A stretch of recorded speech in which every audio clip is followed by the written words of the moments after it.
Welcome back to the Blindsiders. I am Ben here with Dylan and Brian to talk about a special 2-hour-long Blood Moon episode of Survivor 50. It was 2 hours with a little intermission in the middle. I'm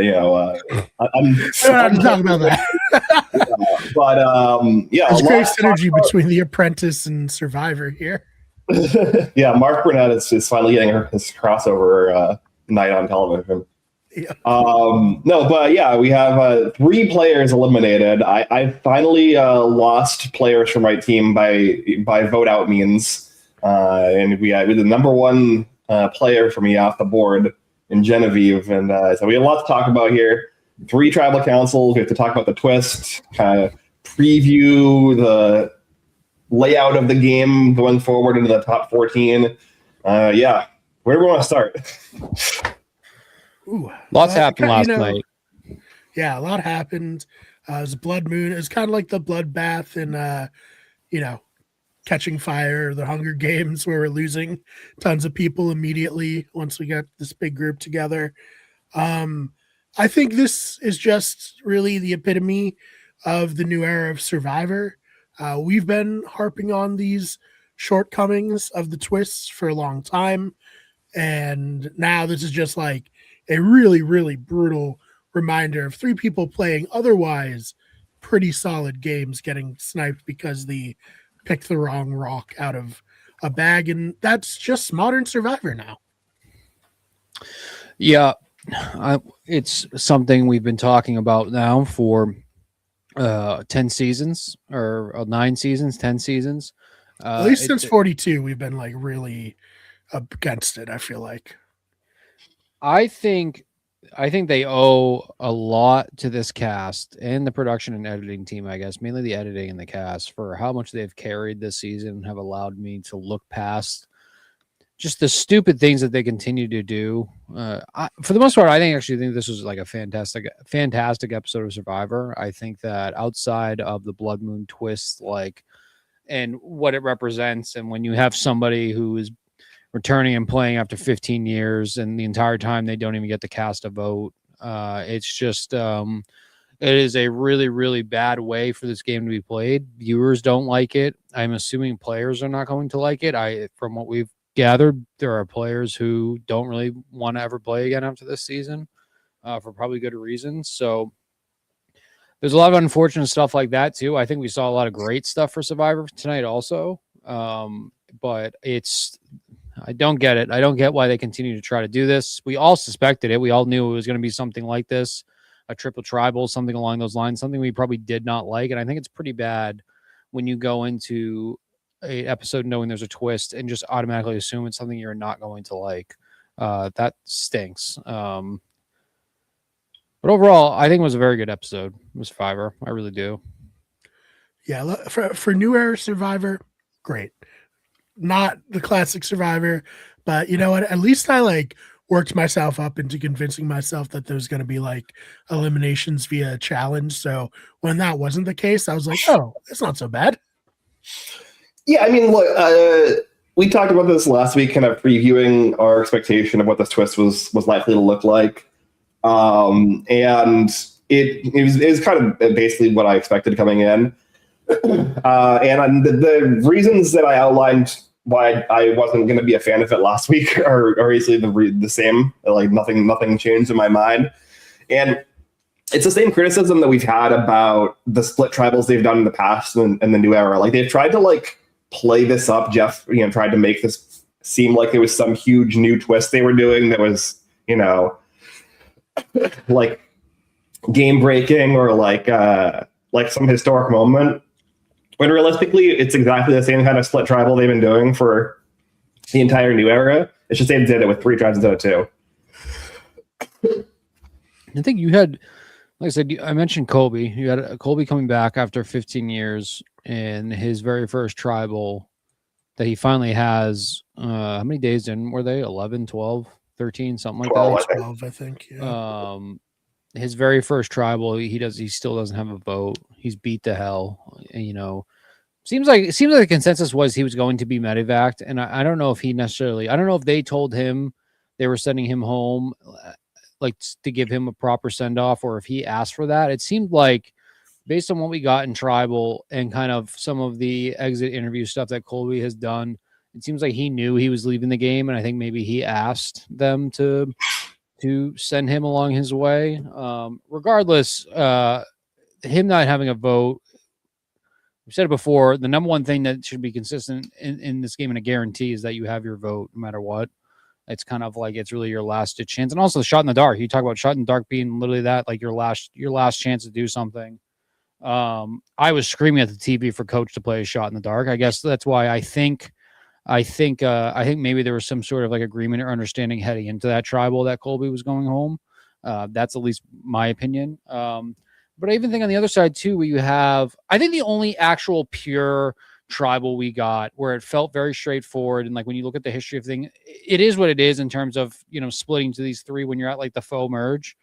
But I think the only actual true real Tribal we got was the vote out of Camilla on that side, because that seemed all like it just, that's the way the cards fell with all this. I think when you go to look at like a player like Genevieve in her time there had found two idols, who is just like, we all agree Genevieve is the most unlucky Survivor player ever. Like, what has happened on this season for her is literally a crime. It should be a crime. And Genevieve is the player that says that she's done with Survivor. I didn't read the actual full quote, but she's done with Survivor. This is the last time she's playing, unless she can play again with her husband on Blood versus Water. Finding two idols and constantly being stuck with, it's almost like with Aubrey, it's almost like the show was manufacturing for her to be voted out here. That's really what it feels like. And the fact that we don't see the rock draws anymore, like, I have a hard time not imagining this Aubrey thing was like manufactured to like be Genevieve's downfall, almost like the way that the season shaped up. I got the tinfoil hat on now. Now that Coach is in danger, like, anything is going to go for me now. The next week of my life is going to be just I'm going to be scanning every scene of that preview for next week to see like if I think that Coach is actually going to go home or not, because I am scared. I am very scared right now. I feel like if it was, I don't know, if it was like a manufactured thing, like, wouldn't it be more entertaining for her shot in the dark to hit and then Joe goes and they can keep this kind of narrative rolling? Like, that felt like it would have been a more fun kind of outcome in terms of the television product. I think it was manufactured in the sense of keeping them together. Like, I think, what was that, 3 straight times they were kept together? Is that what it was? 3 straight, right? 3 straight tribes that they were kept together. I mean, shout out Aubrey. I think we're seeing Aubrey get a little bit of life back in her again. And I think kind of like what's going on there. There are a lot of highlights from this episode from players that we'll talk about that I think some players had very, very good episodes. I think other players, their game, like Coach, I'm very nervous for Coach and where he can go from here. But there were players that really shined in this episode. And I wouldn't put Aubrey in like the top 4 or 5 of players that shine here, but I think that Aubrey is starting to come about. I don't know if they're trying to shape up like an Aubrey sort of like real like dug out from the grave all the way back to winning. Like, I don't know if that's the story we're getting up with Aubrey, but I don't think so. I don't think so either, but I think something's got to give with Aubrey, and I don't know if it was the Genevieve storyline. Like, I don't know if that really was like we had that drama leading up to this, and now Aubrey's just going to kind of be in the backseat the rest of the season. I hope not. I have like 6-ish people on my list of who I think can win at this point, and Aubrey is not one of the 6. So we'll talk about that. But yeah, I mean, for me, looking at Aubrey's story this episode, this should have been her like big moment, but so much of the strategy was filtered through Christian and Rick, and it feels like Aubrey is just kind of being set up as like a piece for Christian and Rick to use in their like arsenal, as opposed to like an actual person in the game with agency. I don't know. Like, her entire storyline through 6 episodes has been about Genevieve, and like Genevieve getting voted out by her now didn't even feel like it was like centered around Aubrey as a decision maker. She was just kind of felt like an appendage. So that to me is like very, like, if we're doing edit reading, that to me is indicative. I don't think she's. I think she probably goes far, and it's probably like going to be a key part in this like majority alliance is likely to form, but I don't think she's winning. What do you think her reaction was to when after Genevieve left and it cut to Aubrey and she like kind of like whispered under her, she whispered like fuck, like what was she talking about, like the relief of not playing the idol and making it through that? Was she talking about feeling bad about the Genevieve situation, or was she realizing like maybe, once again, now we're diving into like, if we have any psychiatrists, or we're doing psychoanalysis here. any sort of like FBI profilers that can figure this out, or was it more so realizing like, oh, I've been so consumed with just wanting to get Genevieve out, now I don't really know where to go from here. I couldn't tell really if it was one of the two. It was one that she was just relieved to get through the tribal and not play the idol, or if it was because she felt bad about the Genevieve thing and her giving her a jacket. I guess it could be both. I just wasn't sure how to read that, because they made a point of cutting and showing Christian very upset that she did not play the idol, or I think that he was upset of her not playing the idol. Yeah, I think that it probably was a relief that Genevieve went for Aubrey. I mean, it was very clear from the beginning that they were gunning for one another, and then there was 12 days of just like sitting on that and not like having it actually come to a head. And then it did finally come to a head, and Aubrey emerged victorious and didn't have to play her idol. I'm sure it was like really relieving, you know? Yeah. I don't know. I think there's so much that was kind of hidden from us in terms of like this dynamic. Like I feel like we only kind of really scratched the surface of like what exactly was going on here and like where it kind of started.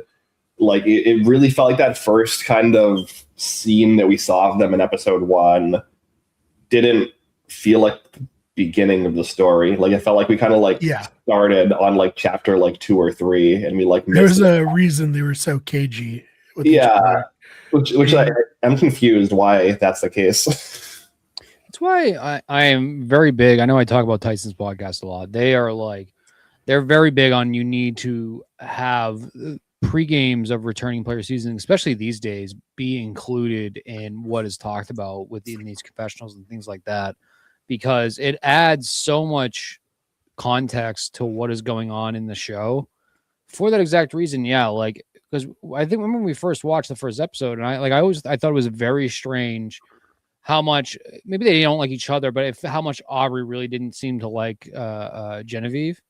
And like, I think that, I don't know why this day and age they refuse to not want to include that. It's like, it's common knowledge at this point that the pre-gaming happens between all of them. Tyson talked about Q was calling every single person all the time, kept commenting on Stephanie's posts and all that. Like, people, and like Sandra before, I think Heroes versus Villains or Winners at War, like was calling everybody every day to talk strategy and stuff. Like, if it actually does affect the game, something that needs to be discussed when in the context of the game while it's being played. I think if we had the backstory to whatever was going on with Aubrey and Genevieve before, I think it would add emotional weight to the whole thing also.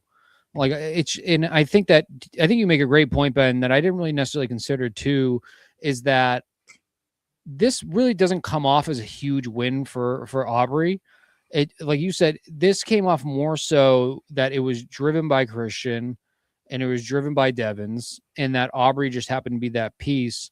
And Genevieve, unfortunately, just happened to be the one that was on that team that they wanted to get out. I think hope that Aubrey realizes that maybe she has a better chance with the old school alliance, the old school and honor integrity alliance, because numbers wise, they're kind of screwed. I think hopefully that's their way out, is that Aubrey and maybe even Sari are the two that are going to kind of like flip and balance in between those two. Because it does feel like that potentially we're kind of going into a very lopsided merge, which typically when that happens, we don't always have the best post-merge seasons. So I am nervous about that, but I don't know. Maybe that is the outcome of this for Aubrey, is that she realizes that she needs to be someone that plays both sides rather than favoring just going on this side, because I have a hard time imagining Aubrey is going to be the vocal leader of that kind of like new era force group, especially when you have somebody like D who is kind of really driving every vote that she's been involved in. Aubrey is kind of like the enigma of this entire season that we've been trying to figure out from the very beginning of what's going on with her. Because she also just seems miserable. She seems like generally miserable to be on that island. Yeah, I don't know. We'll see. Another thing that came out of this tribal council for me that I was very surprised by was Joe. I mean, I guess this is just like indicative of how Joe plays the game and that he's not really like thinking at that level. But it feels like, you know, the obvious thing for Joe to have done here was to throw a vote on Rick in case the shot in the dark hit. Because, like, you know, it is like saving face with people that you're probably not planning on working with in the next round anyways really worth like putting your life at a like on the line at a 1 in 6 chance. Really surprised me that like it was a 4-0 vote here, because assuming that the shot in the dark does hit for Genevieve, like Joe is just going to go out. So really surprising there. And then as well, I think it was surprising. I guess Rick probably made the correct read that Joe wasn't like going to put a vote on him, because then the defensive play from Rick would then be to put a vote on Joe as well and make it a 2-1. So yeah, just like a lot of like weird kind of play here where everyone was just like, yeah, we're just going to hope it doesn't hit, you know?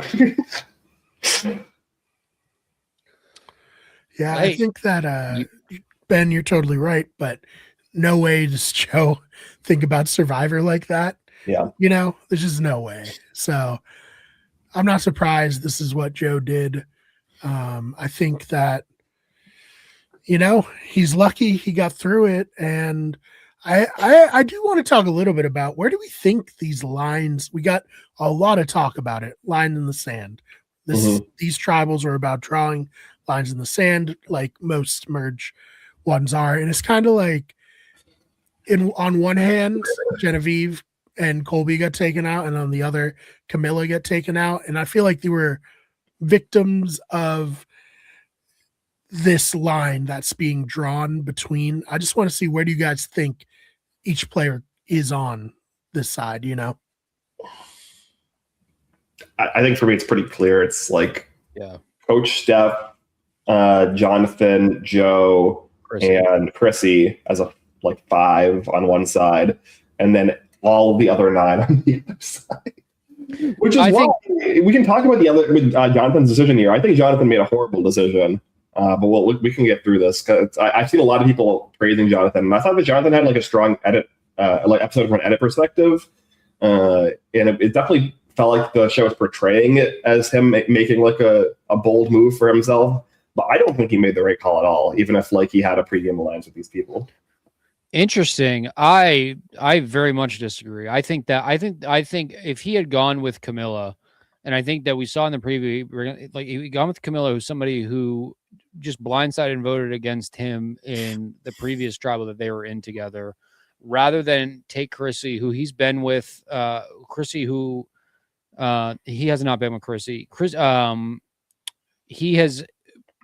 He made a decent relationship with Coach right off the bat. We've always said that Coach and Jonathan being like that honor and integrity along with Joe, that made the most sense. I think I think going with the new era, when he himself, the new era players actively hate Jonathan online. Like, I think that you have to add in kind of like the meta outside the game context.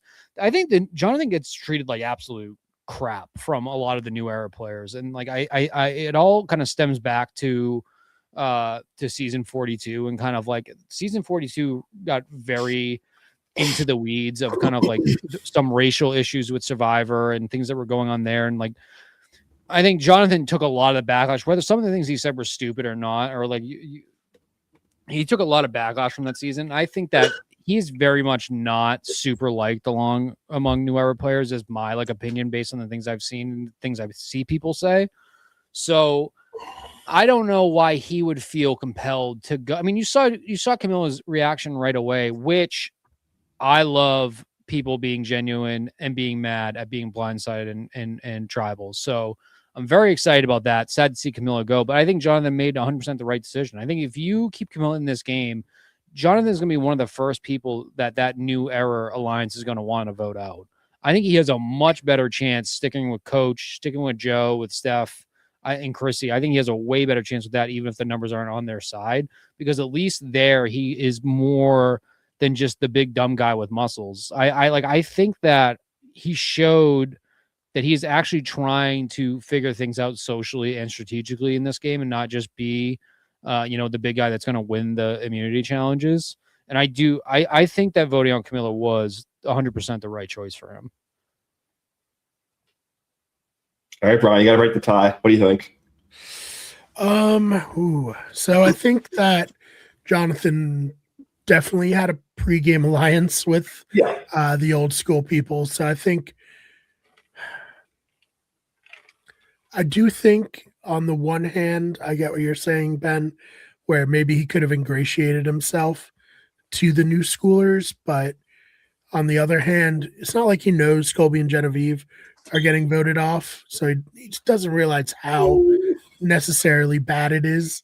I mean, you probably could have had a good inclination. Yes. We saw the look, I'm sorry. We saw the tribe situations, and we pretty much immediately said that Colby and Genevieve were going. So if he can't figure that out, I think that's him not being aware of what's going on. That's fair. I don't think that him turning on the old school alliance would have bought him that much time in the new school alliance.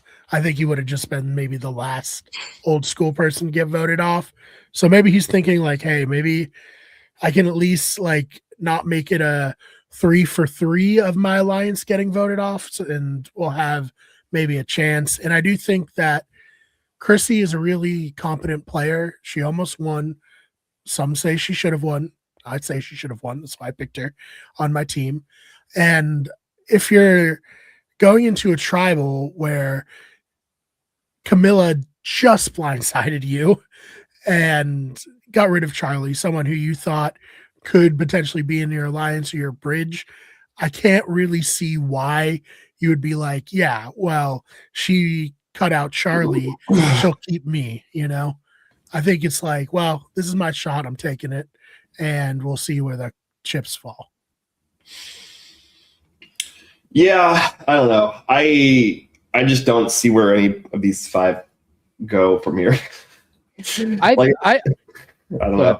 No, I just don't think that there's anywhere for them to go. I think that I would be very surprised if the next boot is not one of the 5 of them, and it's probably not going to be Coach. So it's probably going to be between Joe, Steph, Chrissy, and Jonathan. And so he just kind of put himself into a 25% chance of being the next person voted off. I think that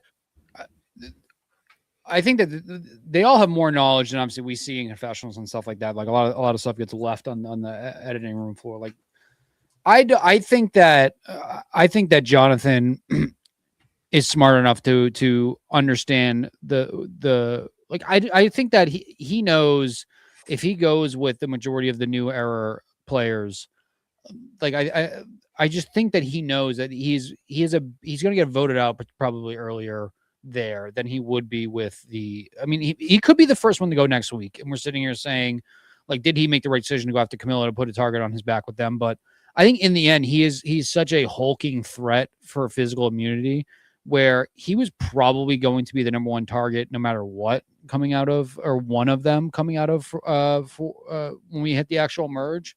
And I know people like to say now that being physically dominant post merge really doesn't matter as much anymore. But I think when you get down to, final 10, final 9, and you have somebody there like Jonathan who can really kind of how many times have we seen a strong alliance of 2, 3, or 4 towards the end that are forced to get broken up because somebody wins an immunity challenge when it mattered most? And I know that can happen with anybody. It could happen with puzzles. It could be Aubrey winning that immunity challenge when it matters most. But Jonathan is obviously the biggest threat overall if there's anything physical. And I just think that he knows his place with the old school players is just a much better standing than it would be with the new school players. And I think I feel like if I was in Jonathan's shoes too, I would vote out Camilla 100%. And also Camilla is a dangerous player. Camilla was a dangerous player. People know this. People saw her play. And I think that when you see the things like the Charlie vote out, and Rick Devens obviously was on the wrong side of that too, even though he's aligned with like Suri and Christian, where I think that Rick is also in a weird spot too, where I believe he's fully with Christian. But I think that when they go back and kind of talk about that vote after of being like, yeah, Camilla and D and Suri completely blindsided Charlie. I think that kind of not alleviates the threat on Jonathan, but I just don't think I guess I'm trying to figure out what I'm trying to say here. I don't think that Jonathan voting on Camilla paints a bigger target on his back than he already would have had. And I think that he is only helping that alliance that he went into the game with by getting rid of her. Even though Camilla claimed to be a huge Coach fan, I don't think that Camilla was going to work with Coach. Who knows? Maybe she would have. I don't know. Yeah. I don't know. I don't think for me it's about pinning a target on his back. I think it's more just like putting himself on the wrong side of the line in the sand. Because like, I agree that this was the right move if the numbers were closer and like maybe they could have flipped one or two people, but like that kind of group is in a position where they have to flip 3 people to like, you know, win the vote for the next round or two. And I just don't see that happening based off of like kind of the structure of the players right now. So yeah, I just don't, I think that he's like probably 50-50 to be going out in the next 2 or 3 rounds, in my opinion, because of this move. Whereas if he had made the other move, it would have been kind of like more of a rattier, safer play that put him at least in a position where he could have potentially been like a fulcrum, important extra vote in terms of like when that side finally schisms and goes after each other.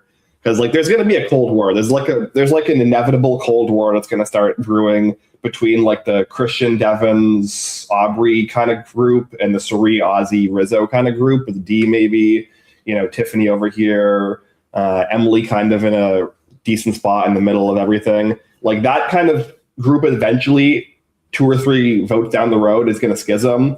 And Jonathan could have positioned himself really well with Camilla there as well to potentially, you know, swing the momentum maybe towards the Suri side. And then like he has like a room to move in that group. Like, is it possible he ends up maybe out in 6th or 7th place? Maybe. But like that gives him like 6 extra rounds of runway to do something. Whereas now he's probably one of the more likely immediate targets.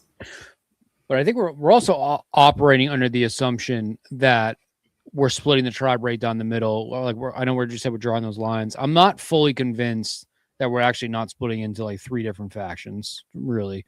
I guess we'll say D is the leader of one side. You got Christian on the other side, and then you got, I'd say Coach. They don't think that Coach is the leader. I felt like the edit we got was very obvious. Coach was like kind of the leader of these old school players, at least from what we saw. So I think when you look at the 3 factions of like D, Coach, Christian, and Christian obviously has Devens, Emily, seemingly Ozzy now, and then you assume that D has Tiffany, D has, I guess we can say Rizzo is kind of throwing in there with D, if you're assuming that Suri is kind of in that D faction than everybody else we talked about on our side. So I feel like more so what you said, I really like you saying like the Cold War. I feel like it all is going to come down, and we've seen like these voting blocks happen before. And it's, if anything, it's more and more common sort of in the newer era, but it became super common, obviously, in the middle to older new age seasons or new school seasons. Voting blocks, like if we have some of these factions that are voting just to get through the day to get to the next vote, I think that can be good for the old school players, because I don't think that, and I could be totally wrong, we could be sitting here next week and it's very obvious that the D faction and the Christian faction are just going to keep working together for the rest of this. But I'm not totally convinced that it's just going to be that split right down the middle. It probably will be. That probably makes the most sense to get further in the game. I'm just not convinced that is what's actually going to happen.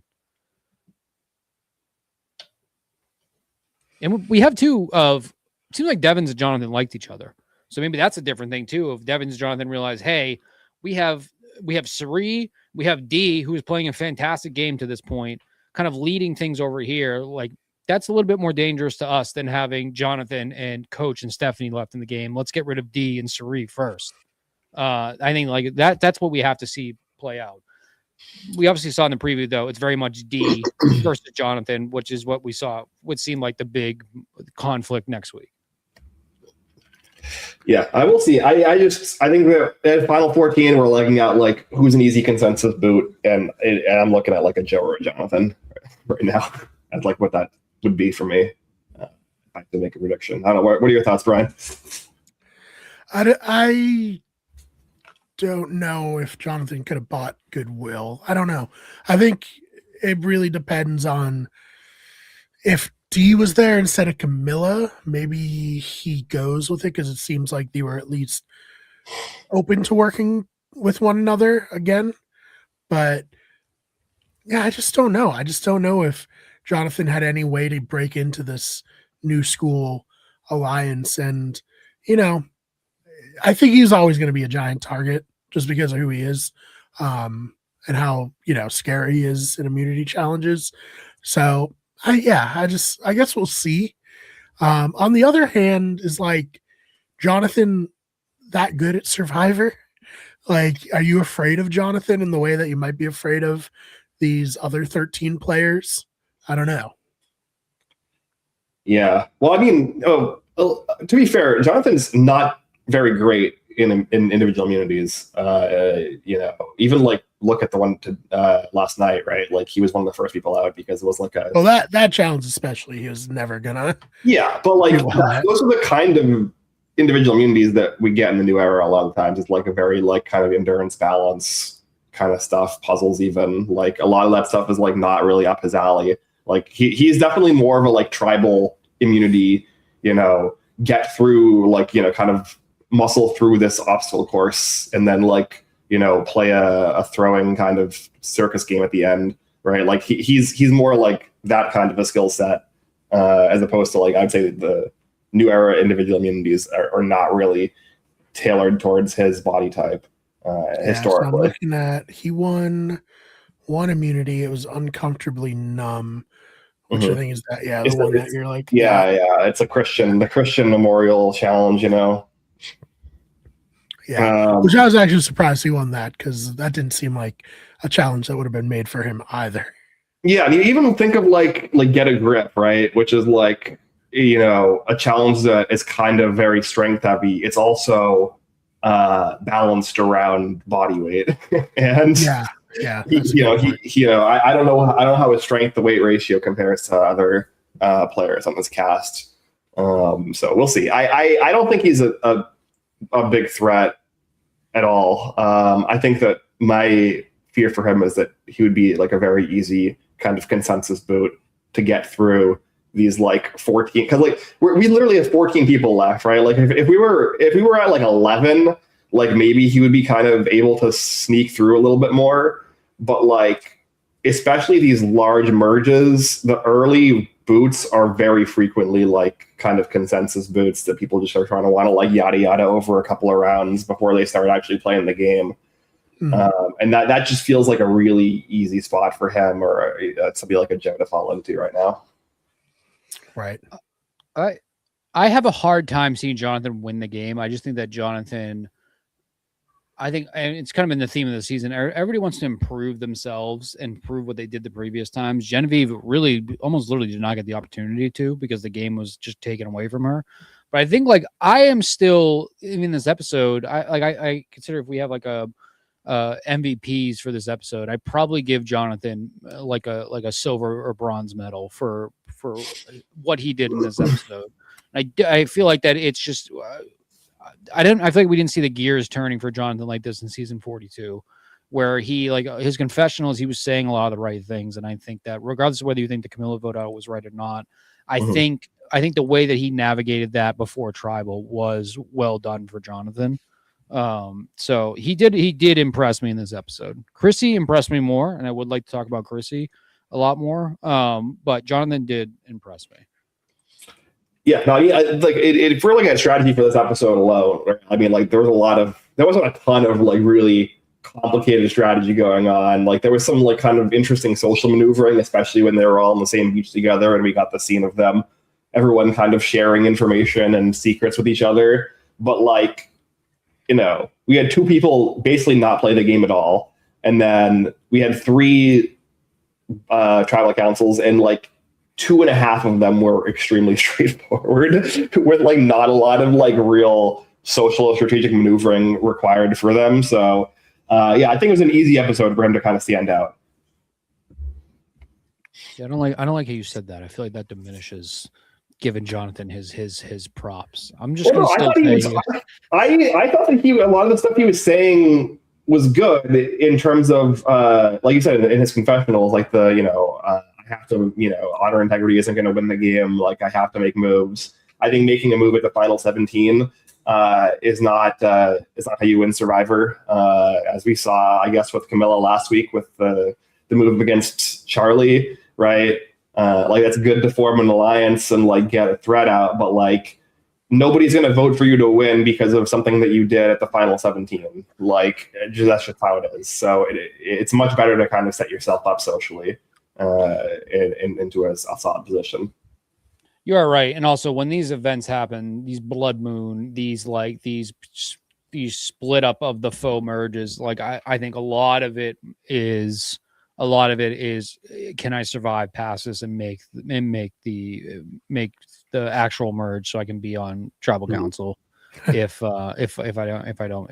So yeah, no, I definitely I get what you're saying.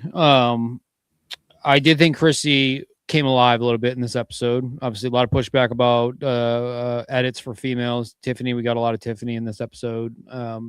Being Tiffany, not a whole lot of strategic gameplay from Tiffany, but we saw Tiffany being fun and funny. That was great. Chrissy got much more airtime. Probably, I think they both assumed probably got more confessional and airtime in this episode than they had pretty much probably the entire season up to this point. Chrissy flipping through this, getting Jonathan. I think that this is the Chrissy that we've wanted to see this entire season, not kind of just be like that, the lonely and angry lady on the beach that we've gotten to this point. So I am very happy that this Chrissy's here. I'm very happy that Chrissy is staying in this game so we can kind of see her start to show why we think that she should have won her initial season. So I am very happy about that. I think that she got a very favorable edit, and I think that the things we saw with her talking to Jonathan, who was the other person on that? Was it Steph, right? Steph was the other person. I think that what we got from her and kind of seeing her come to life and fight for her life, I think that was great. And I think the transition from her talking to Camilla and just being like, please don't make me cry, like or whatever she said, I want to go on my own terms or whatever she said, kind of building up that maybe she'll play the shot in the dark. I think that she navigated this very, very well. I'm very surprised that Chrissy was here after we saw the initial tribe layout. So I am pleased about that. I hope that we get more of this Chrissy, and that kind of wasn't just her that will be the highlight of her season 50 tape. I hope we get more of that. Yeah, I think finally she's getting shown, which is great. I do wonder if maybe the editors are editing as we go along. And they heard the backlash, because this has to be like the first confessional from Chrissy in like 4 episodes, right? Like, I mean, it wouldn't like surprise me, I guess, given the content we got in this episode, but I don't think they are. I think it's probably just a coincidence. Yeah. I don't know. Well, I'm happy. Obviously, she's on my team. I'm happy to see her play. I thought, she played well. I liked her playing possum and pretending to give up and then coming alive. That was very fun. So it'll be interesting to see if she can continue to kind of wriggle her way out of a bad spot going down here. Yes, I'm hopeful. I think that that she kind of has, at the very least, the instincts to maybe kind of survive what's coming up next. I think that she is probably past the point where people are going to like target her for like the reasons that she has been being targeted, which is just kind of like like kind of social awkwardness, or like people like seeing her as kind of like an easy pile on. I think she's kind of maybe crossed that boundary now, and like if she does kind of survive the next like couple of votes, I think that she could potentially be like a power broker. So we'll see. I kind of want to save the final tribal for maybe like one of the last things we talk about. Applebee's is not that good the way it is talked about. I know, like did Applebee's on that beach? Whoa. What if you want to sponsor us, Dylan? We can't be slandering beloved chain restaurants. Potatoes. They're, I would say, above average for a chain restaurant. I think the amount of time we spent on Jeff describing food and just like the way he passionately talked about it, and I know it's essentially a paid advertiser, right? Applebee's has become part of New Era Survivor lore to this point. Applebee's not that good. I would eat the hell out of what they showed me on that island, especially after 12 days of not eating. But I think we need to relax with this Applebee's propaganda. Bacon burger, that sounded pretty great after not eating for a while, right? Yeah, you end up like was it to Joe from Korong? Yeah, right. He ate so much meat, he literally just had to go. He had to go bye-byes. Mm-hmm. Yeah.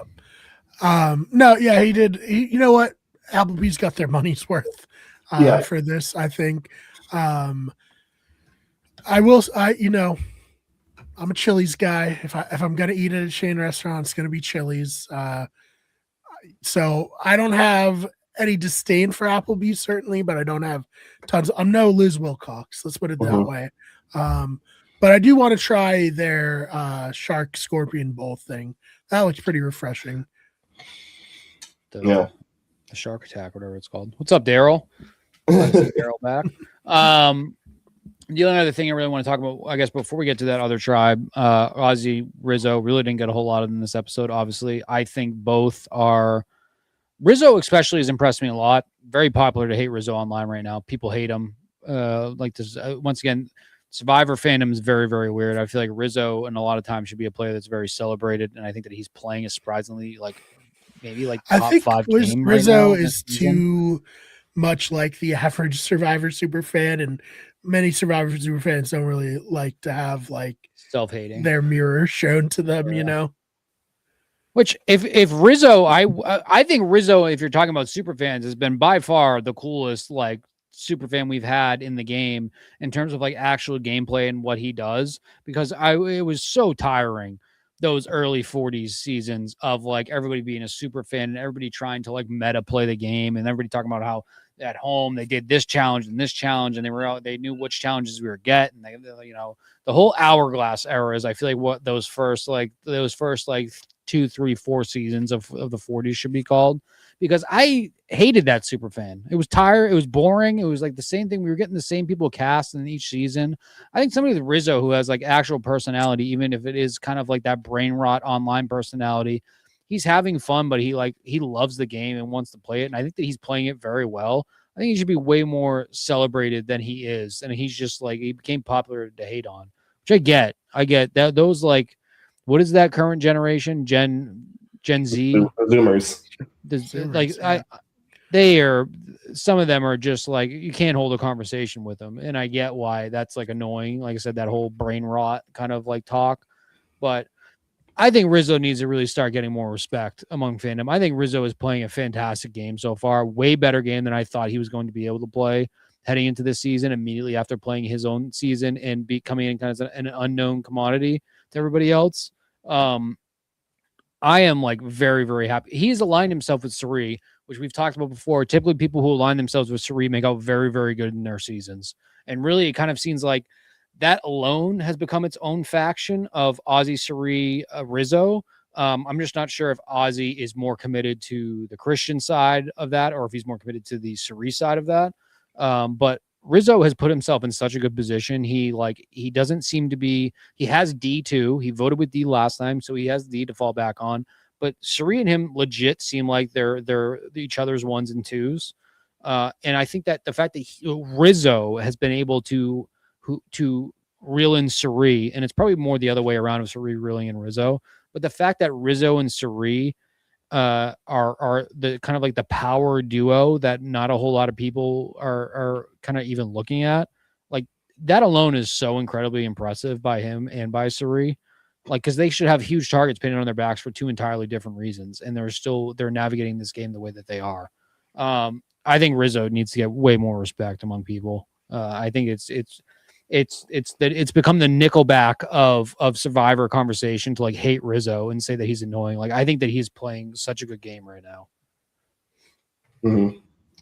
Yeah, I mean, agree. I think that Rizzo is probably, again, like you said, at the top 3 to 5 for me right now in terms of who I think is likely to win the season. It's just, which is a huge surprise coming in. Like, I was extremely high on Rizzo's game in 49, and I was like very excited to see him come in. But I was definitely like skeptical of whether or not he would be able to kind of like hang here, especially with the unknown quantity situation. But no, yeah, he's definitely playing one of the best games in the season right now by far.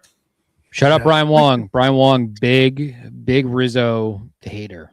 I like to think we're Rizzo's strongest soldiers on this podcast. We've been pretty high on him from the word go, and he's playing great. So sucks for everyone who dislikes him because pretty sure he's going to be here for a while.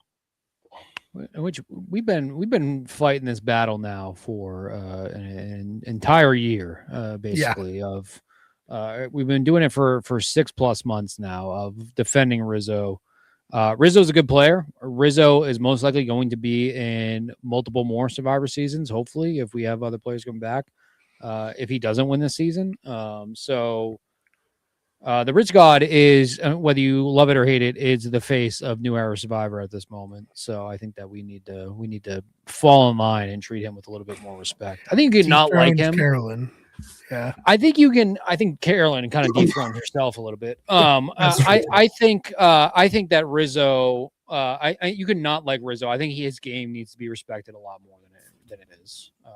And I like the whole thing last season was some of the people he was playing with. Were they playing dumb? Yes, but that's not his problem. That he capitalized on dumb players. That's what you're supposed to do. So.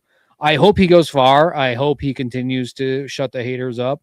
I really hope Brian Wong's still listening and hasn't just completely given up on our podcast. Our number one fan, Brian Wong. But I think Rizzo is a very good player, and I hope he continues to do this well because I think he's great TV also.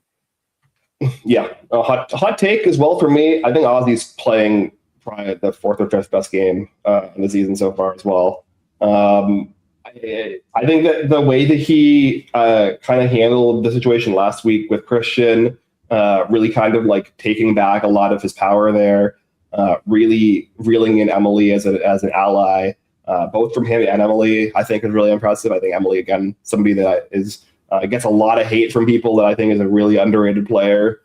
And now Ozzy is in this kind of fulcrum position as well with Suri and Rizzo on one side, and then the Emily kind of Christian group on the other side, just like extremely well positioned within this kind of likely core majority. And he has an idol, and again, Rizzo also has an idol. Like I would say, like this like Ozzy Rizzo kind of duo that we end up on Exile Island.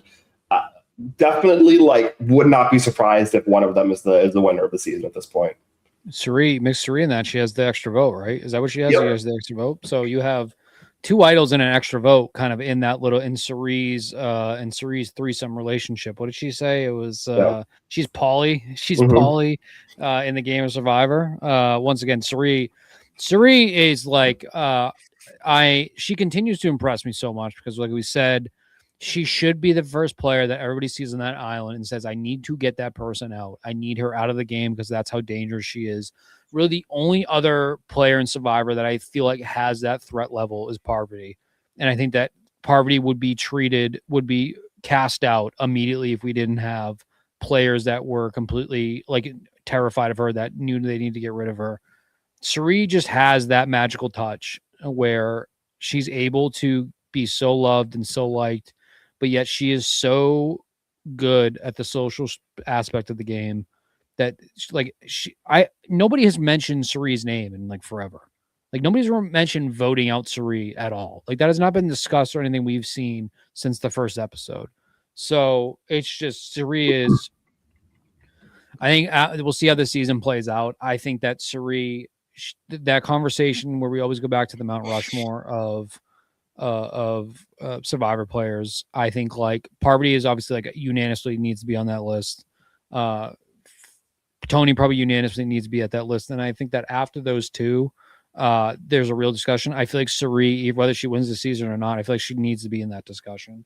If she wins, I feel like it's not even a discussion at that point. If she wins, she's in that Mount Rushmore. I think she probably pushes Sandra or Boston Rob off that Mount Rushmore. But Cirie is just like, she's just so impressive with how she's able to play this game. And after this long of everybody seeing how she does it and her adaptability and kind of like even what we saw in that tribal that we're getting to, that we're going to talk about, her ability to swing the vote her way, even if maybe it happened because Colby was going to be medevac and they wanted to treat him fairly. I think she still got what she wanted in the end. So I'm incredibly blessed to be able to watch a Cirie season live and not kind of like have it ripped off of a bootleg version on YouTube with Survivor Australia, because it's just been it's been great. I'm a true 100% Cirie believer at this point in Truther. She really is just fantastic. Yeah, to be clear, she would knock Boston Rob off the Mount Rushmore Hall of Fame, not Sandra, who won 2 times. Let's save that for an off season. That can be an off season episode for us where we just debate Mount Rushmore. I'm not moving off that position. Yeah, I will. I've watched Heroes versus Villains enough where I have my Sandra hot takes now, and it is what it is. All right. I don't know. I think for me, I agree with Brian. I think it would be, but it really kind of depends, because for me, it would have to be Cirie wins the season to even have the conversation. And then I know there's going to be a lot of people that would be like, well, Boston Rob won in 4 tries, and it took Cirie 5 tries, even if Cirie's, overall resume is a lot stronger. Even if you include Australian Survivor, it'd be 6 times but yeah, I don't know. I think like for Cirie to come into the season, like preseason, we were basically talking about it like, yeah, Cirie's probably going to go deep because she always goes deep, but like she can't win because of X, Y, and Z, right? The primary reason she can't win is like, everyone knows she's a jury threat. It's impossible for her to play a strong game and make it past like the final 6-5-4 votes because he's always going to be targeted as a threat. I actually think this trio of her, Rizzo, and Ozzy puts her into a position where she probably has a pretty good chance of at least making Final Four. So there's I think an opening here for her to actually win the season, which is actually fucking insane, right? Like that has to be talked about, right? Like the idea of coming onto a season like this and winning it when basically nobody in the preseason thought that it was like feasible or possible. I think that's probably more impressive than Boston Rob's win, which is like, I think heavily scrutinized. I 100% agree. I think love Boston Rob. I love Boston Rob as like an overall personality, even just outside of Survivor. I love Boston Rob. I think that I would, depending on we don't know how the rest of the game will play out, obviously, but I just think like, and I don't know if the discourse back then too was that like it's impossible for Boston Rob to win this season before he ended up winning that season. But I feel like that this is more so we thought Cirie was there. I mean, the shit that was talked about Cirie by a lot of players that weren't taken to this season too. Like Carolyn, was it Carolyn that made the grandma comment or whatever she said about Cirie? They're getting the grandmas out to the island or whatever it was. Like, I think her winning here would be, there's nobody in this game I want to win more than Coach, but I think a Cirie win and the fact that we'd be able to witness that and kind of just the impact that would have overall in Survivor history, it's tough not to want to root for that to happen too. It's not like Cirie is some like villain or something like that. It's like Cirie is probably one of the most unanimously beloved players in Survivor history. that just would be really, really special. And it would kind of cap off what we saw in this tribal too, of like that celebration of old school Survivor, those old school players kind of like, I think that's the one really cool thing that we're getting in here. And is I think the game gets removed a lot. And we saw in this tribal too, of like, especially with D, D's been very emotional in the season, even from outside the Zach Brown stuff. I think D has probably dealt with a lot of not scrutiny. I think D has probably dealt with a lot of pressure heading into this season. Not only is she playing with a bunch of legends, but she's a winner who's probably going to have who has a serious target on her back.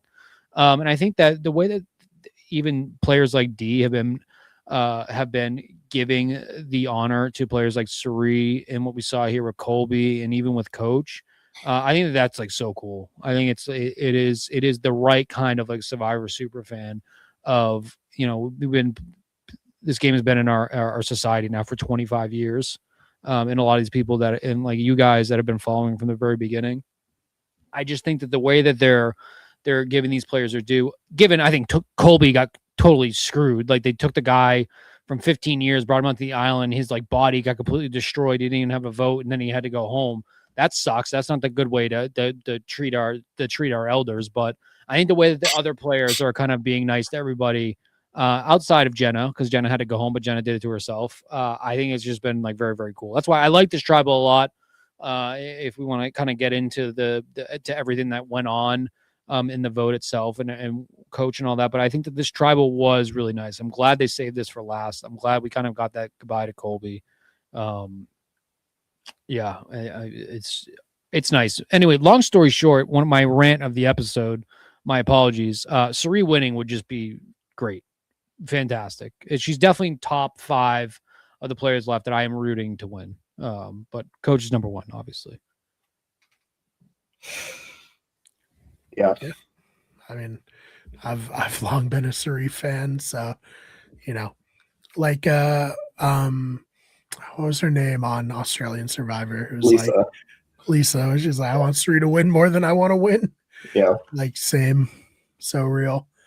And I've talked about it, like being a fan of her for so long, since like 2005 or whatever, when she was on the original season. Her winning the Traders was a really like cathartic moment. So her winning Survivor would be like even more so, Yeah, 100%. I mean, look, I'll throw a little bit early or before the season started. I was like really, bemoaning that I thought that this was going to be like a new era stomp everyone situation. Kind of similar to like a Winners at War vibe, where like the more recent winners and Winners at War is kind of threw out everyone from before like 25. And that hasn't been the case. We have right now 8 non-new era players and 6 new era players left. 4 out of the 6 free HVV players that are still here. It's definitely like a fairly even, and if anything, probably more favored towards like the older / like mid-era players that are the ones kind of like holding the positions together right now. So I'm very very happy that that's the case. Yeah, Coach was not, impressed by the old school players on Winners at War. And you know what? I think they really came to play. Even Jenna, who went out first, at least she went out swinging. The funniest moment of the entire episode is when D went to talk to Coach. They're talking about Colby and goes, yeah, that guy sucks. He can't do anything. That was at the point where I wasn't even sure if I should say this joke, what the backlash was. I think the Trump and the Israelis have officially gone too far, interrupting an episode of Survivor. I think that's where we have to finally cap everything off there. This is where we're drawing the line. We're going to edit that out there. That's where my line's been drawn. That kind of relieved what was not the Trump thing. That part sucked. The Coach joke very much relieved what was a very tense kind of like setup for the rest of the episode. Not only do we have to have that ridiculous break in the middle there, but like the tension that had been sitting with me with leading up to this tribal for Coach, because I until Colby's foot got brought up again, I thought Coach was gone. I thought Coach was like I kept saying he needs to play his shot in the dark. Like he needs to play his shot in the dark. He needs to do it. But that joke was hilarious. It was like the perfect edit, perfect Coach. It was that was very, very funny. Yeah, I think I guess it really goes to show the perception versus what we're getting, where people thought that Colby was the bigger leader of that. One thing I am surprised about, we've heard a lot about Colby's injuries here, which seemed bad. He hyperextended his toes, I guess, tore a ligament, and then punctured his foot, which caused an infection. So I don't know if Colby was a little bit like, hey, if it's got to be one of us, it's okay if it's me, because I don't know if he was long for the game otherwise, unfortunately. Yeah, I think that definitely for me softens it a little bit, because like this is going to now be 2 for 2 for the season of people who lost their votes immediately going home at the first opportunity on the tribal where they don't have a vote, which is not that uncommon in the new era. It's happened quite a lot, in fact, which is why a part of why losing your vote is stupid. Because I made a whole video about it. You can check it out on the Blindsiders YouTube channel. Yeah, which is it creates very boring scenarios where it's very obvious it's the person who lost their vote went home. Not even from a fairness perspective, it just creates boring gameplay. But I do think the vote, him having lost his vote, probably played a very little role in Shout this out stuff. Justin, our pizza boy. Yes, Justin, Bianca. Like there's so many examples you can just pull out, right? It was Kevin, is that what the name? I can't remember his name, but there's examples. There's many examples in the new era of people having lost their vote, and that being a significant reason why them or a very close ally went home. But yeah, I mean, here I think it may have like almost intrinsically led to this being a more compelling exit for Colby, because them not having to worry about him playing the shot in the dark meant that they could just basically be open with him and be like, yeah, you're going home, and then talk openly about his legacy as he was, kind of scooted out the door. Which I did actually appreciate it, because it allowed Colby to kind of talk through his Survivor experience as a whole, which I thought was a really nice way to send him off into the sunset, I think he needed it. I think he really needed it after All-Stars and Heroes versus Villains. I think he needed this. I think that's what he said. He came into this game with a whole different set of expectations for what he wanted from himself. I think that's great. I wish we got a Colby that was a little bit more of a threat, but I think that some of these players have earned their right to be able to come back if they wanted to kind of get this experience out of it. And I don't think it's like disrupt the season at all. I think it added like a really great entertainment value to it. It's just very, very unfortunate that Jeff and production are just so insistent on continuing. Like even just breaking down to the mini tribes is one thing at the faux merge, but just like the taking away of votes. I think the quote was like Colby Donaldson had his vote taken away because he was bad at a game of Jenga. Like that's like, that is, it's just, it's not going away. Apparently it's something it's part of the game. Don't know why. No one viewership wise seems to like it at all. Sucks. I feel like the Blood Moon idea could have been great. And I think if you had a massive tribal, 17 people voting, top 3 votes go home, 3 people safe, you got 2 people over at Exile who are safe, which I like that twist too. I like the Exile portion of this, having 2 people completely removed from the game and safe. I think you just had a huge tribal, 17 people voting, top 3 go home. You have 3 with immunity, right? That comes down to what? That is, or I guess 2 people at Exile. That brings us down to 15. So you have 15 people voting, 3 with immunity. So you have 12 people potentially going home. That is like a kind of like what a first merge vote is anyway. That could have been really great and exciting and would have added strategic intervention into the game of like, oh, do we place 3 votes here? Do we place 3 votes here? Do we put 2 votes on this person and hope that the other tribe does something similar? It could have added a lot more of a nuance and a fun thing to this episode than the lose a vote and kind of go into 3 separate tribals. But it literally feels like we're just talking into the void at this point in production, and Jeff do not care. Yeah, he's not listening to us. We've been complaining about it for years. Jeff But even just it's just like just the entire fandom, like they see these things, they read it, and like they just don't care. Like have they made some listen, they made some go ahead. I've listened to the On Fire podcast. He's surrounded by yes men.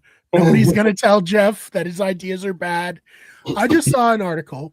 Gabe Newell, for those of you who don't know, the man who's the CEO of Valve. Valve is, the creator of Half-Life, but also the creator of Steam. He realized that he can't be involved in making games anymore because no one will tell Gabe no. And then he can't be responsible for a game's quality if no one's checking him and saying, no, that's a bad idea. So he removed himself from that equation. Jeff, maybe follow suit. I don't know. We love us king, Yeah. No, I mean, I don't know. I don't get their obsession with these small groups. Yeah, it's just bad. It's more interesting when it's a bigger group and more stuff can happen. Yeah. No, I agree. I got a little fired up there. I'm sorry. No, I agree. I mean, I don't think that any of us disagree. Like the small groups are boring. That it's very limited in terms of what can happen. It's often very obvious who the target is going to be and very limited room to maneuver. Like I saw somebody, a quote, I can't remember if it was on Twitter or Blue Sky or Reddit or where it was, but there was somebody who said that Jeff likes the small groups because there's nowhere to hide, but realistically in the small groups, there's nowhere to play, right? There's just, that's a great point. Yeah. There's just no room to maneuver or play or anything like that. Whereas with a big group, there are so many options that it opens up so many more doors for interesting gameplay. So I can literally count on one hand the number of times where one of these twists was actually interesting. Really the only one that I can think of off the top of my head is Katora, whether or not she was going to flip and go with Caleb and Jake. That's it. That's Well, that was also kind of manufactured. Right. Yeah. Before the episode, it was interesting. Yes. Every other time, it's just obviously this is who's gonna go. From the second you draw rocks, you might as well just let this person, see the door. And Genevieve even said it. When she drew the rock, she knew that it was over unless she won that challenge. Yeah, I'm trying to find her exact quote of I think Entertainment Weekly asked her what her reaction was to the Blood Moon twist, and when she saw the tribe that she was going to be going to tribal council with, she said, I look down at the color of my rock, I look at the other people's rocks around me, and I look up and see Aubrey looking at me just smirking. So I think Genevieve knew she was done for. Yeah. Hey, at least we had a shot in the dark played when they should have played it. True. That is always something to applaud, even if it is incredibly rare that we get an actual "you are safe." I did when she played it. I did give a little yes, let's go, and then it was not safe, and I was like, oh well. I guess I don't want to. I have my thoughts on Coach, but I guess my final thought on Genevieve really is she is someone that I completely understand if she doesn't want to play again, because I think her first outing, I think it didn't sit too well with her. I think mentally and emotionally, the kind of how the game she played, the way she was perceived, and clearly she came into this season with huge expectations for herself. And I just think to have the game completely ripped away from you, to look at you when you look at on paper of where she was sitting, where she was locked in with Kyle, who we all agree Kyle was playing very good to start.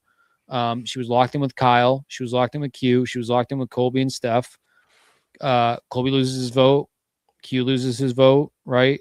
Kyle goes out on Medivac.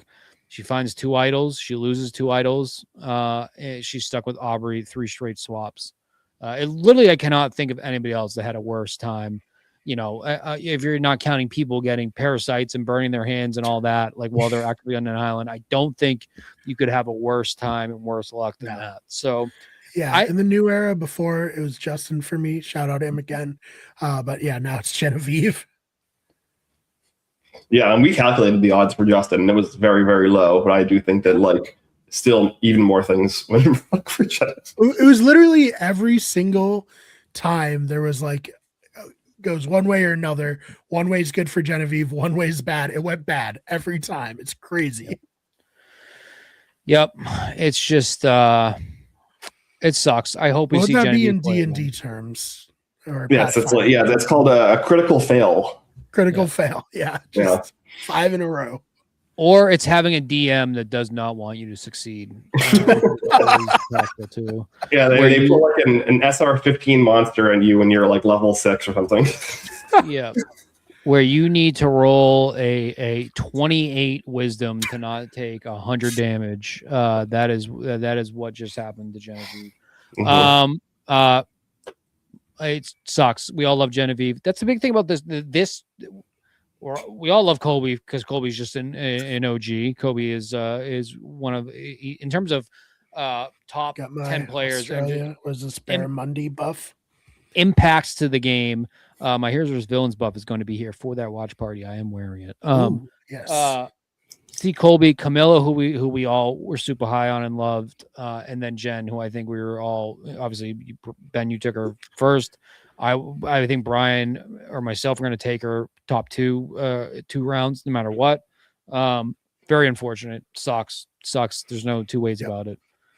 Yeah, and Camilla's one of my favorite players of the last few years too. So I was disappointed, not just because she's on my team, but just because I really enjoy her on the show. Yeah.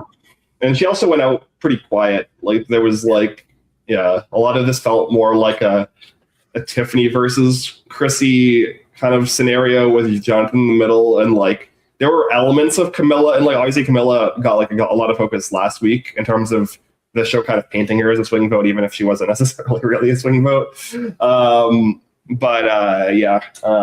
Really like not. We didn't get a ton at all from Camilla this season, which is disappointing because a lot of the confessionals that we got in 48 from her, especially, were top notch, and obviously like one of the probably top 10 to 15 players in the new era. So really disappointing. Yep.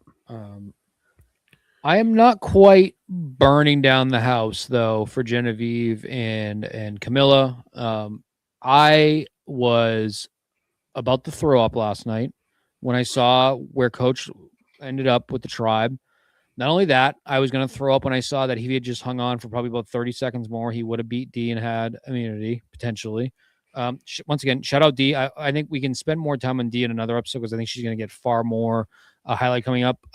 It's kind of like the consensus, at least I think, right? If D wins this season, she's instantly in like GOAT talk, or at the very least, she is in the Mount Rushmore discussion. She's in the conversation for sure. We'll have a talk. If D wins the season, we'll for sure have a talk if she's where she kind of ranks. For me, D has set herself up just by circumstances of whatever has happened with Kyle and Savannah. She is the best player of the new era based on how she's navigated this season so far. I am very, very impressed by D. I am rooting for her to go very far. Once again, I'm not rooting for anybody to win this season more than I'm rooting for a coach to win this season. I've said from the very jump, getting a 2-time winner to win this season and seeing that live would be great for Survivor. It would be really fun to watch. D is very impressive. I think that we'll be talking about D for a couple more weeks, so I don't want to spend too much time on her, but D has really impressed me a lot. Yeah. Best winner of the new era. Like, she's just awesome. Really big fan of hers. I put an asterisk because Kyle getting medevaced, and then I put an asterisk. That's fair. Savannah had pretty horrible odds stacked against her, but we all agreed D was probably potentially the number 1 target heading into the season, and she's set herself up really well. I thought she was completely dead in the water. Yeah, so very impressive. It feels very not vindicating because it's not like we were some sort of like huge like D truthers. Like I think everybody knew D was a good winner. It's just it's nice to see that wasn't a fluke, that D is that good. Mm-hmm. Yeah, I mean, she made the jury. Like, that's great, Yeah. I mean, extremely vocal. I think, even when after 48, when we were having the like D versus Kyle discussion, I was like pretty firmly on the D is the best player of the new era side of the argument. I love Kyle too. I think Kyle also demonstrated, like, I think he comes out of the season with his stock having improved, even though he went out in episode 1, just because of how well positioned he seemed to have been. Although, given how ill-fated that alliance ends up being, maybe wouldn't have ended up working out for him. Maybe it's probably best for the best that he went out and for his legacy. But yeah, no, D is phenomenal. Like, she's, we even see like in the interaction with Coach, where Coach says the joke with the foot in the mouth and all that, right? Like, Coach is like, yeah, I kind of forgot that like D is like a really good player, and I can't be doing shit like this with her. So yeah, that's awesome. I guess to finally get on to Coach, to wrap this up. Coach thing, one of two things. I've said to myself from the start, Coach would not be high on this season unless he goes far. And Coach has been nothing but praising the season, saying it's the best season ever. We had the whole NDA thing. Coach doesn't sign NDAs. Coach does his own thing. Coach has been very happy, been very spunky since this kind of watching him on social media since the season came out. He posted a little bit of a ha he April Fool's, saying that goodbye to his Survivor career. I saw it after the episode aired. Thank God. First mishap of Coach this season, which I feel like he's gotten a very strong edit from the little that we've seen of him to this point. With D, I feel like it was very with him. I forget exactly what he said. I forget what he said to D to do the whole foot in the mouth thing. He said that Emily had told him either the night before or earlier in the morning, I can't remember the timeline, that like D was her number one target coming into the merge. Which I presume is just him lying, right? I that feels like he just made it up, especially given like Emily and Dee's relationship. I can think of at least like 3 or 4 people that even if like Emily thinks D is a threat, like Emily would probably want to target before D. So it kind of just feels like Coach saw an opening. He was like, I need to flip D on Emily here. This is my only out to save me and Colby.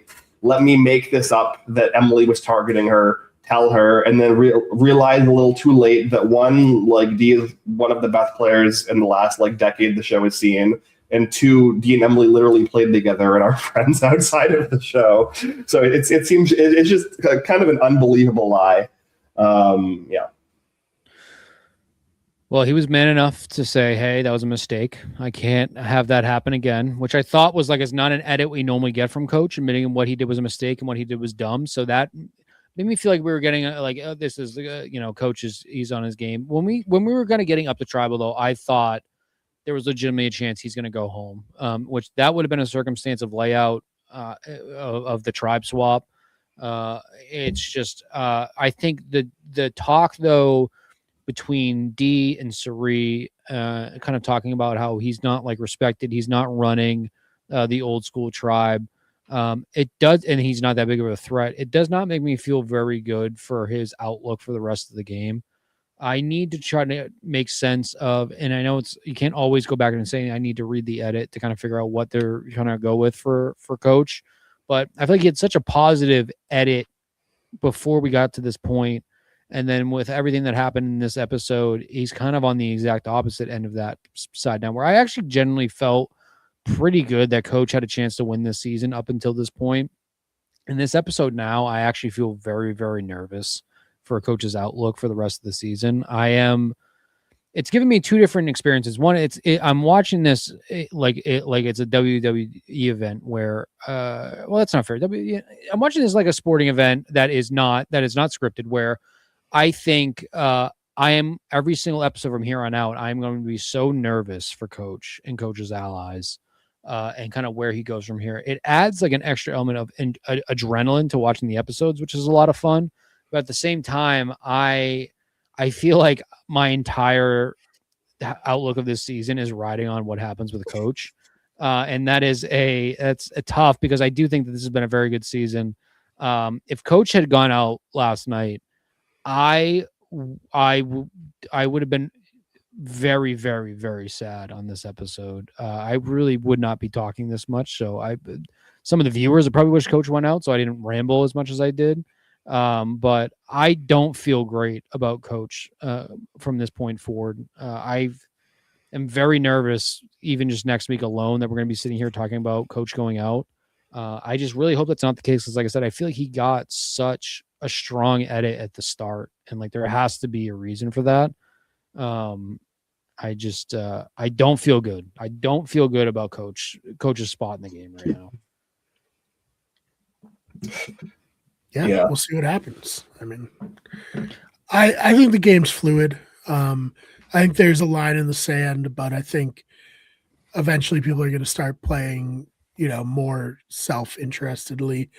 And like Ben said, there probably will be a couple of boots that are pretty obvious, but I'm not sure Coach is necessarily going to be one of the people who get kicked off before the, real war starts, Yeah, I think that the obvious consensus boots for me are, I would say, Jonathan, Joe, Steph. 2 out of the 3 of those are probably going to be the next 2 boots in my mind.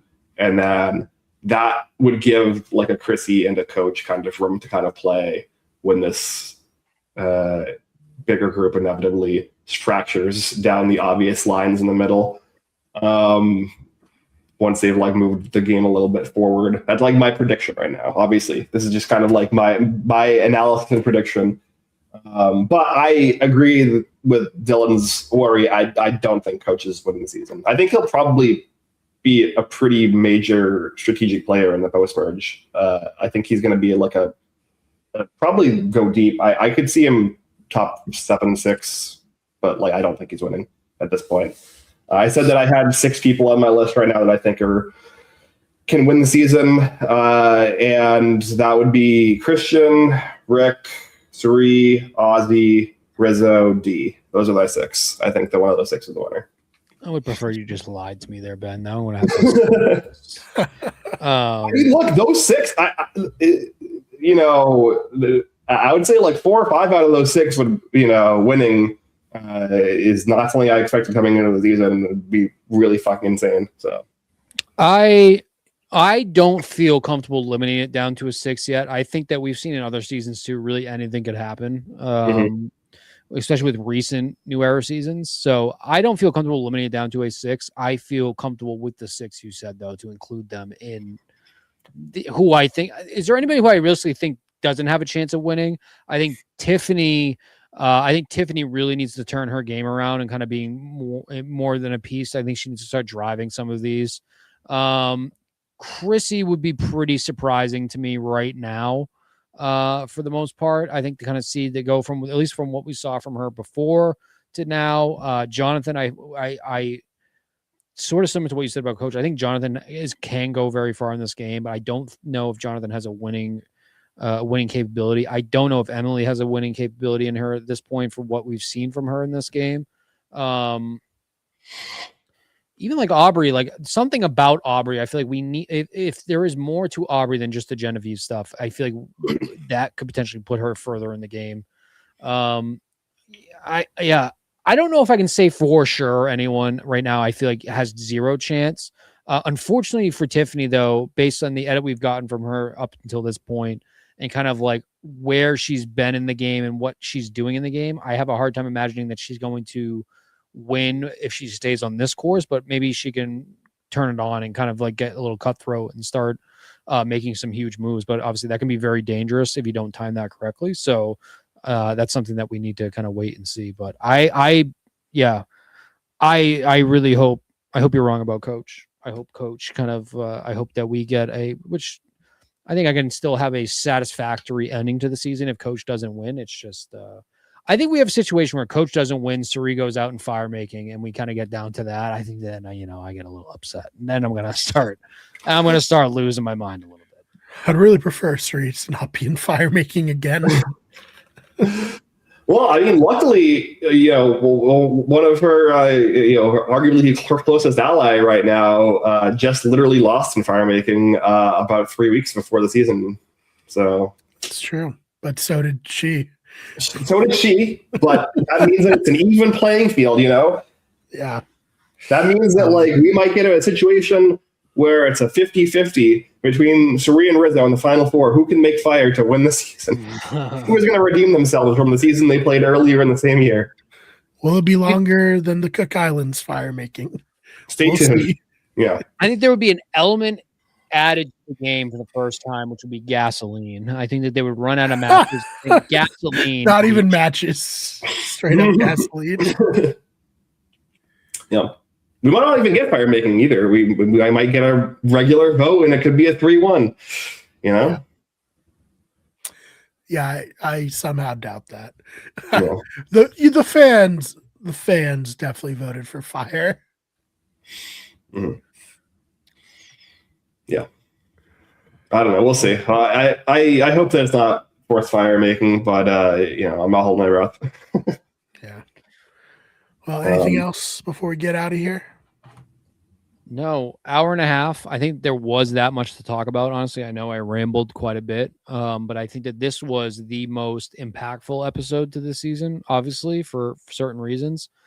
Things got very real very fast. This episode was knocked down the reality that this is not all sunshine and rainbows over here with this game, that this got very real very quick, and we're still playing Survivor. So outside of the flaws with production and losing votes and the tribe swaps and all that, I still think that this was just a very, very good episode of Survivor. I was on the edge of my seat a majority of the time. People are miserable. People online saying Survivor's dead completely. Worst episode ever. Nope. I think this was very good, and I think people are going to look back at this being very good. And I think that hopefully we're shaping up for a very, very good post-merge. But that remains to be seen, but it feels like that. So, no, very excited. Got the Survivor watch party coming up. I'm excited for that. I'm going to have my heroes versus villains buffs ready for that. I'm going to wear to it. So hopefully I'll record some content there, but just keep following us here. Mm-hmm. Yeah. And anything you want to plug or promote? No, yeah, I like, despite the issues I have with the twist and with kind of like the outcome, obviously sad to see all three of the players go. Still very high in the season. Next week looks like it's shaping up to be really compelling. And there's a lot of kind of moving parts to, for where the season can go from here. A lot of really interesting players still playing really hard. So yeah, still very excited to see where the season goes. It's still, I'm still very high on it, despite some of the issues. And yeah, been really excited to continue to watch House of Villains season 3 and Extracted. The Extracted season 2 finale is, next Monday. So I've been enjoying that more than I thought I would. So yeah. Cool. Well, Daryl, Brent, everyone in the chat, thank you so much for stopping by.